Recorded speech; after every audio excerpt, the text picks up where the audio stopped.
আইপিএলের ব্র্যান্ড মূল্য যেন দিন দিন বাড়ছে, সেই অনুমিতই ছিল। যুক্তরাষ্ট্রভিত্তিক গ্লোবাল ইনভেস্টমেন্ট ব্যাংকের প্রতিবেদনে উঠে এসেছে, আইপিএলের সামগ্রিক ব্যবসায়ী মূল্য 12.9% বেড়ে এখন দাঁড়িয়েছে 18.5 বিলিয়ন মার্কিন ডলারে। টাকার হিসেবে যা প্রায় 2,18,300 কোটি টাকা। ব্র্যান্ড হিসেবে আইপিএলের মূল্য 13.8% থেকে বেড়ে এখন 3.9 বিলিয়ন ডলার, প্রায় 46,800 কোটি টাকা। ব্র্যান্ড মূল্য এই মুহূর্তে আইপিএলের সবচেয়ে বড় দল বর্তমান চ্যাম্পিয়ন্স রয়্যাল চ্যালেঞ্জার্স বেঙ্গালুরু। সর্বশেষ আসরের শিরোপা জেতার সুবাদে তাদের ব্র্যান্ড মূল্য 227 মিলিয়ন ডলার থেকে বেড়ে দাঁড়িয়েছে 269 মিলিয়ন ডলার।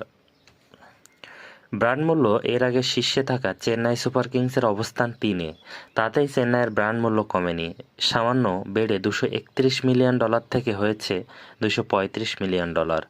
সর্বশেষ আইপিএলের টেবিল তলানিতে ছিল দলটি। দ্বিতীয় স্থানে উঠে এসেছে মুম্বাই ইন্ডিয়ান্স। গত বছর তাদের ব্র্যান্ড মূল্য ছিল 204 মিলিয়ন ডলার, যা বেড়ে হয়েছে 282 মিলিয়ন ডলার। চতুর্থ স্থানে রয়েছে কলকাতা নাইট রাইডার্স। তাদের ব্র্যান্ড মূল্য